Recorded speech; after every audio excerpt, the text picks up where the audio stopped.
My friends caught me channeling. I was getting more information out of the spirits that were ragdolling my body around. It was more about me and my life with Vincent.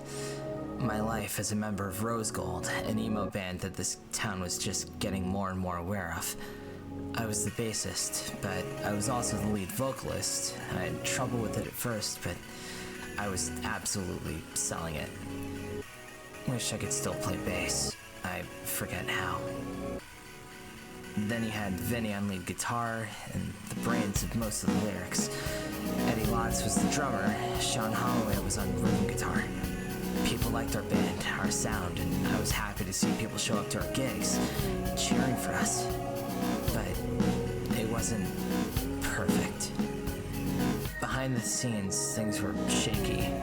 Eddie didn't like the direction things were going in. Sean wanted to write more songs. It seemed like over time, those two cool people normally would just fight with Vinny every day. I didn't know what it was, but Vincent was the one in charge. Vincent was the one that brought us all together, and he made sure everyone knew that. Some people could even say that my boyfriend and I were the face of the band, but I wasn't really the kind of person to take charge or lead the way. At least, I didn't think so.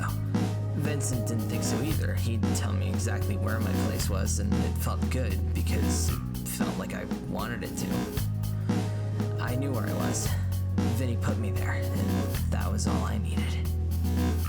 So when Sean quit the band at first, I just kept quiet.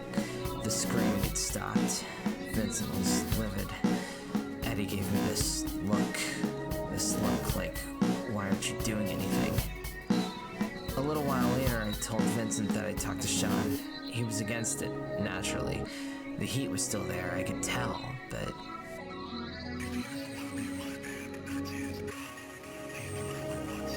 we need him. Yeah, because Vinny, you know I didn't mean that. But what are we gonna do? Just re-record all our songs? That's too much for just us. Because, I don't know, I feel like I have to do something. He's our friend, isn't he?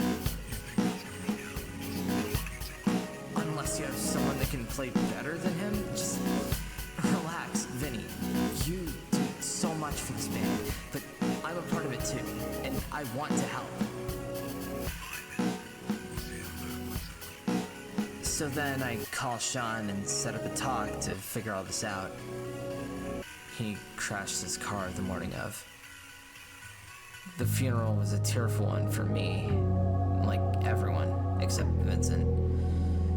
He didn't normally show those kinds of emotions, but I could feel it on him. He was just as worked up as the rest of us. Eddie was a lot quieter in the coming months. I did what I'd done with my mother and holed up in my room for about a month. Vincent, well, I guess his mourning language is clubbing.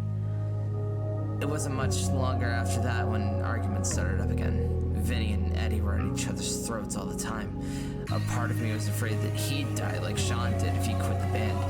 It was superstition, but I did whatever I could to make nice anyway. Vinny didn't like that. I told him what I thought. He told me that I didn't need to think. It didn't matter anyway. Eddie got killed in his own home. I was sad when Sean passed. I straight up cried when Eddie left us. I was finally out of my own mind when I realized that I wasn't alone. Some friends came to the cemetery to play games, and here I was, bawling over a memory that had felt fresher than new. I tried to tell them not to worry about it. I knew they would anyway.